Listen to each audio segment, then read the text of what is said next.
Welcome to today's episode of Critical Mass Radio Show. I am your host, Rick Franzi. Our first guest today in the studio is Tom Willingham. He's president of the Hampton Group. This business talk show airs live on Tuesdays and Wednesdays at 4 p.m. and Thursdays at our special time of 3 p.m. All of our shows can be heard live exclusively on Orange County's only community radio station, octalkradio.net. If you're listening to the show as a podcast, we encourage you to listen live during our broadcast times. The show is brought to you by our advertisers, Brandman University, Center Club, Decision Toolbox, MBN Design, Smart Business Magazine, S&H Rubber, Succession Strategies, Tone Software, and UPS Protection. The goal for this show is to help you, our listening audience of CEOs and executives leading middle market firms, to improve your decision-making skills. Tom, it's great to have you in the studio. Thanks, Rick. Let's start simply by asking you, tell us a little bit about your background.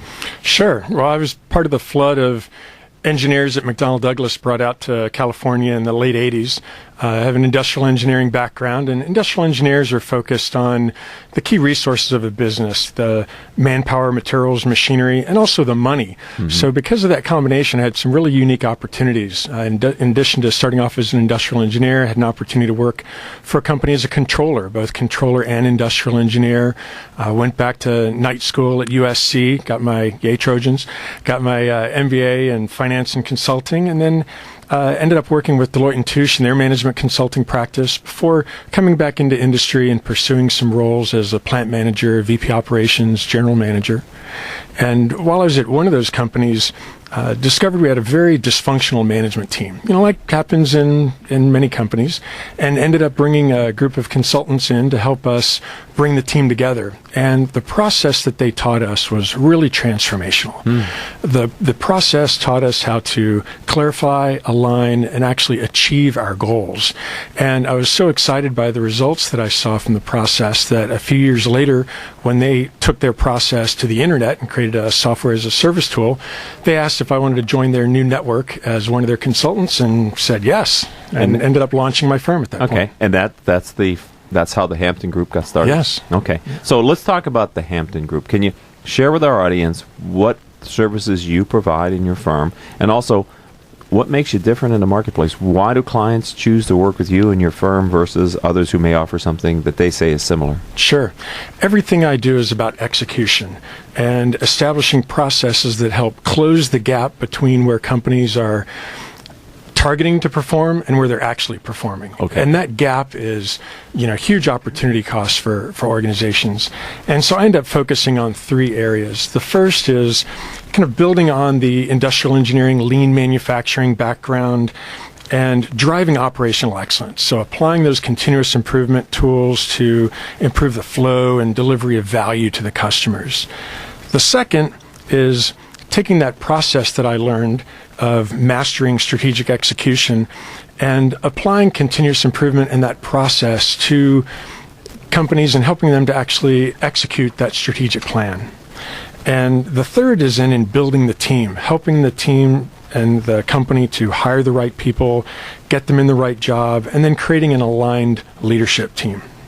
So what type of companies find your services valuable? As you're talking, I'm thinking manufacturing companies, no-brainer.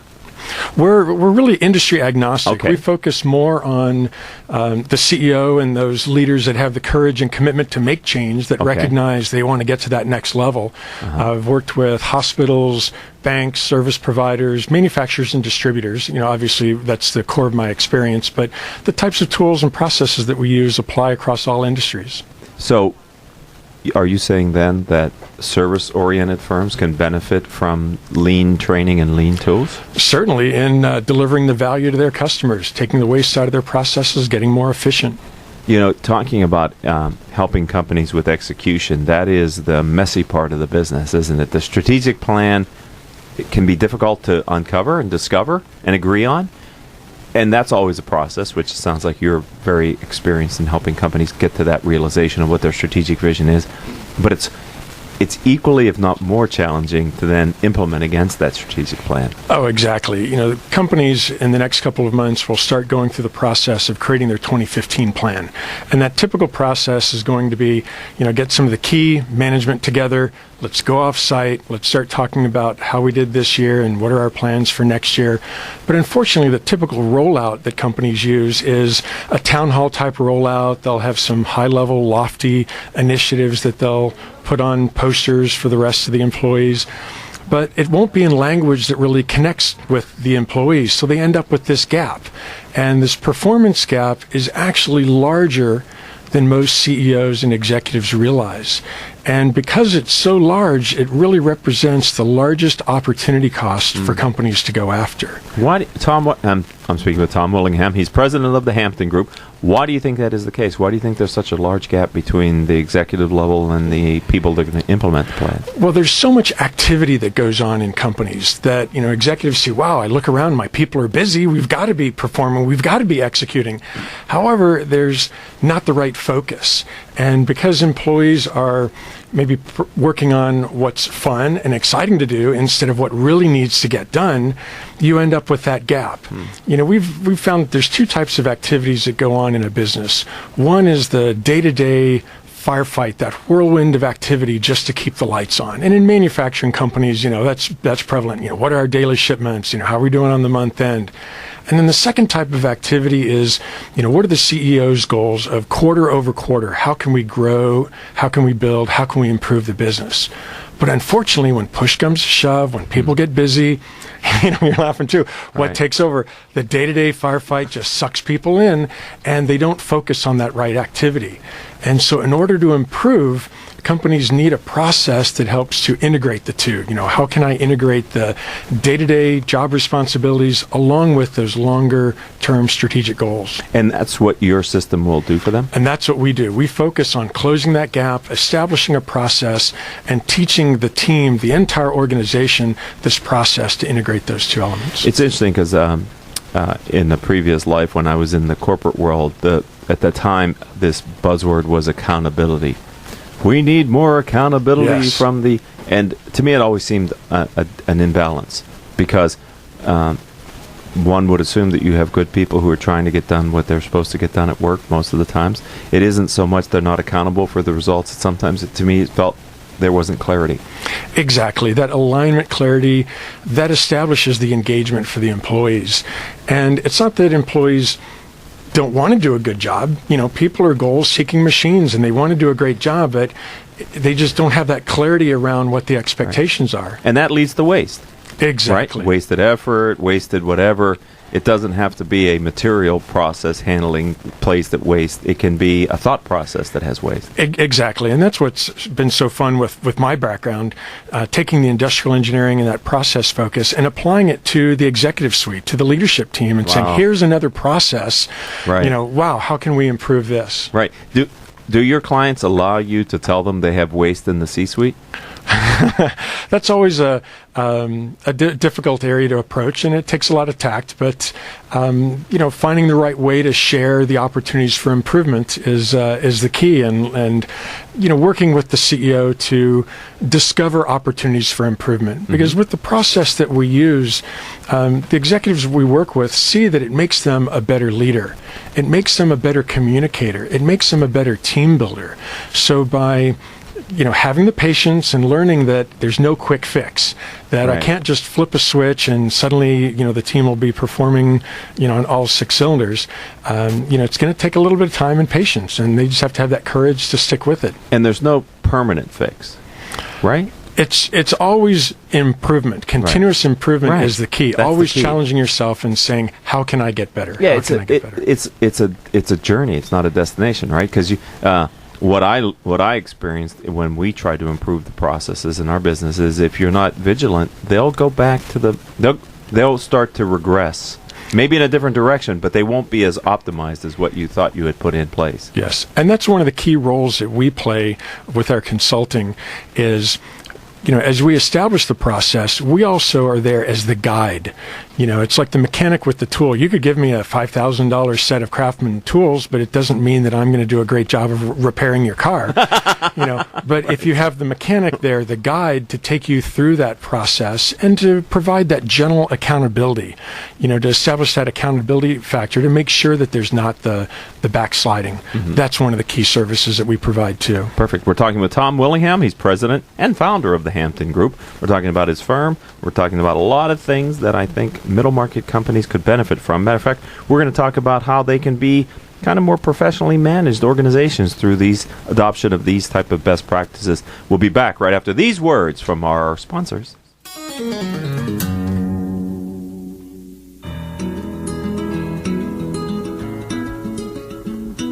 Can we talk about your family business?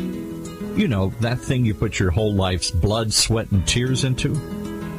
Well, what happens when you retire or try and pass that business on to your children? At Succession Strategies, we can help you find the answers. We'll guide you through the unsettling process of protecting your family legacy and successfully passing your business on to the next generation, safely and securely, ensuring that it'll both survive and thrive for generations to come. So ask yourself just one question. Can I really afford to wait? Take the first step. Take our complimentary self-assessment at successionstrategies.com or call us at 714-560-9022 to set up a free consultation at your convenience. That's succession-strategies.com. Today's businesses are embracing voice-over IP telephones and unified communication desktop technologies to more effectively communicate and collaborate with their customers, suppliers, and colleagues. The Reliatel management software from Tone Software Corporation helps organizations of all sizes manage their communications technologies to ensure great voice quality and better levels of service and reliability throughout their business. Through Reliatel, you'll gain higher return on investments from VoIP and unified communications technologies while lowering the associated operational support and maintenance costs. Learn more. Visit www.tonesoft.com or call 800-833-8663 for information on Reliatel by Tone Software, the solution for quality business communications. Hey, did you know that over 73% of consumer packaged goods and retail products fail miserably within their first year? Why? Because they find themselves in the pit of unawareness. You don't want to go there. Call me, and I'll make sure that your packaging gets noticed. You know how I know? Because I'm the founder and creative director of MBN Design. We're one of Orange County's most established and trusted design firms. With over 20 years of experience, I can ensure that your brand will always stay new. Ask me how our packaging sold millions in months, or see for yourself other success stories on our website at www.mbndesign.com. We're MBN because we're making brands new.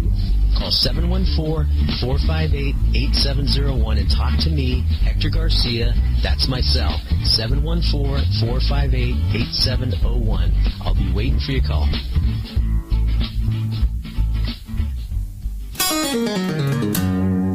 And welcome back to this edition of Critical Mass Radio Show. I am your host, Rick Franzi. Tom Willingham, president and founder of the Hampton Group, is our in-studio guest. I'd like to thank and acknowledge our listeners who download our radio show as a podcast. In the last 30 days, you've downloaded over 16,000 shows, and we here at the program appreciate your continued and growing support. Of course, all of our shows can be heard live on radio station octalkradio.net or rebroadcast anytime from iTunes, Stitcher.com, Spreaker.com, and various other business-oriented podcasting services, as well as hundreds of middle market companies' websites where our past guests have posted the radio show as a player.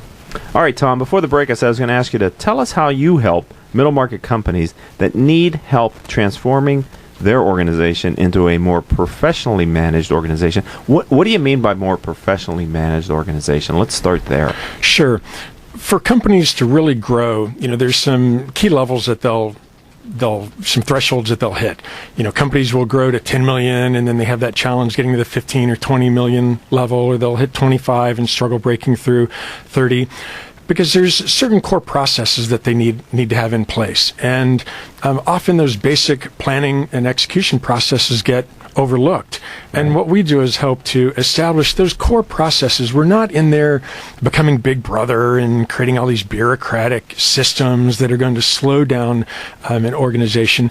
We recognize that entrepreneurial middle market companies, there's a magic. There's an excitement and a sense of urgency that they have, and they don't want to be bogged down by systems and processes. But you need some basics, to be able to grow, or else you just won't be able to replicate and really achieve where you want to. And so what we do is just help to establish some core processes, whether it's like on the industrial engineering side, looking at efficiencies and productivity, driving waste out of your processes, talking with companies about value add, non-value add, and what are the wasted steps in their processes, and then applying that also to the execution aspect of the organization, and looking at that performance gap that I talked about before, and saying, how can we help you close that gap? Because it really is much larger than most CEOs and organizations realize. And if they can focus on that gap and close that, that's a huge opportunity cost for them. It's amazing to me what a fresh set of eyes that walk the process with the proper training, experience, education, and background can find through asking questions, a simple question like, why do you do it that way? Exactly. And execution happens at the individual level. And that's what's so key is, when you look at, take any sports analogy, if you look at basketball, the picture in the paper, there's Kobe taking the shot or driving down the court.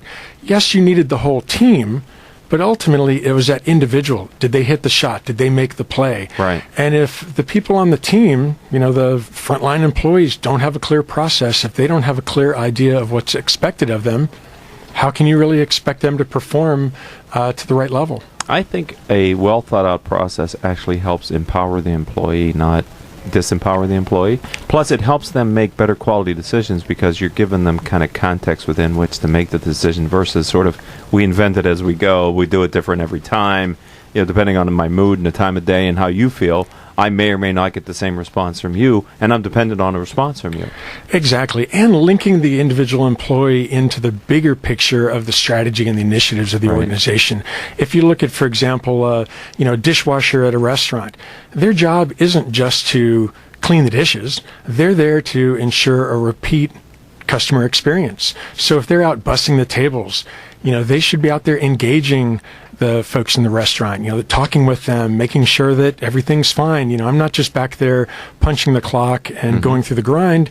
You're part of this company. And when we work with employees to get them excited about what their primary job responsibilities are and what the goals of the organization are and how they're linked to them, it really does empower the employees and get them excited. So I'm talking with Tom Willingham. He's founder and president of the Hampton Group. You kind of talk about the big three: strategy, process, and people. And I'm just taking them kind of in no certain order. But I guess I am putting that in order in a sense that I think, tell me if I'm wrong, implementing improvements on strategy and process is one set of challenges.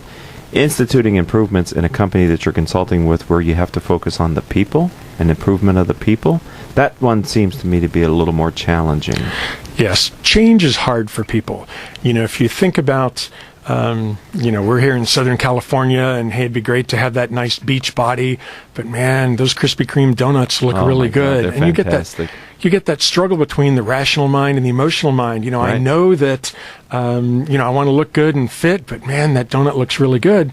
And especially when they're warm and they just come off the conveyor belt and oh my God. And you have that same challenge in business where, people know what they need to do, and their rational mind is telling them, I need to work on these things, but I may be caught in that rut, or I'm struggling with what the repercussions might be, or I don't want to have to change. And because change is hard at an individual level and execution happens at the individual level, it's even more difficult to implement the change because you have to be very careful in how you shape the path, how you guide employees to change and break down that change into smaller increments so that people can buy in and get engaged. And with the process that we use, we help to do that. We shape the path, we give them direction, we give them clarity and help to level the playing field so that instead of having a manager that may be, shifting the focus every 30, 60, 90 days, here's what we call a performance agreement that we've created at the beginning of the year. And with that, I know what my primary job responsibilities are. I know what my goals are. We have weightings for our goals. So we have that clarity, and we're not going to go more than 60 days without talking about that. You mean we're not just going to wait a year and then review how you did? Because then the employee can come in with a stack of papers and say, boss, look what I did. And the boss is just shaking their head saying, that's not what I wanted. Right. I also find for middle market companies, unlike larger corporations, the people element can be a very personal one because many times the leadership know every employee. They know the backstory. Many times it may be even a family business. So fixing the people aspect can take on a set of levels that you don't necessarily, emotional levels you don't have with process and strategy, and you have emotional levels with process and strategy too. Exactly. And when you have the small middle market family-owned business, you get into additional dynamics, and you have to work through those and make sure that everybody's on the same page. Right. Final question for you, Tom Willingham, president of the Hampton Group. I know you've learned a lot. It's clear to me you have a vast array of experiences that you can bring to bear for your clients. Have you developed a guiding principle, kind of an overarching philosophy on how you're leading and growing the Hampton Group? Sure. My key is that I'm focused on delivering real value to clients. I'm not as focused on actually growing or creating a large firm. As I look at the Hampton Group, I don't have a goal of being a certain size in 3-5 years. Okay. It's more on, can I truly deliver lasting value to the clients? Because that's the key. Once a consultant leaves, if the process backslides, I didn't really add value to the organization. And as I've seen working with companies, there's so much time and effort that we spend on planning and strategy, but not on execution. We're out of energy. Many times you get to that point, you go, oh man, I'm so tired. Exactly. So I have to find a way that I can impart that long-term value for organizations. Okay. And one of the keys that we've learned over time is that companies that are better at execution are better at strategic planning. But the opposite isn't true. Companies that are better at strategic planning are not necessarily better at execution. So that's why I focus on the execution aspect, because if you can get execution right, and Jim Collins in his book, Good to Great, recognized that what separated the good from great companies was really how they executed. And that's the key. So if we can focus on improving the execution, working with the individual employee, getting them focused, aligned, engaged in the organization's strategy, that's going to generate those long-term improvements for the organization. So it sounds like your philosophy is more of a bottom-up approach. Exactly. Actually, we call it an end-centered process where, we'll work on the strategic planning aspect with the leadership team, have them communicate that down and cascade that down through the organization, but then also have the front line take those initiatives and say, now what can we do? Okay. Because we know what we are capable of doing. We know there may be some better ideas, and let's filter that back up to the senior leadership team. Outstanding. So someone out there today may be listening to us live on octalkradio.net, in the future as a podcast on iTunes or Stitcher or Spreaker, and they say, I want to get in touch with this Tom Willingham. How do they find you online? Sure. I'm an active networker on LinkedIn, and there's more information on my website. It's www.thampton.com. And then for those, how do you spell Hampton? Hampton, Hampton, so the letter T and then Hampton.com.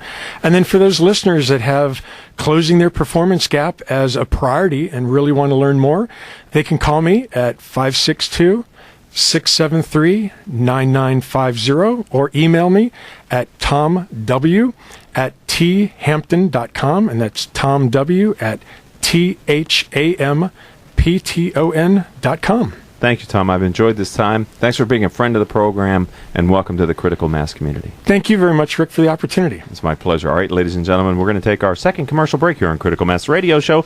Todd Myers, CEO of Regenix, will be our guest in studio after these words from our sponsors.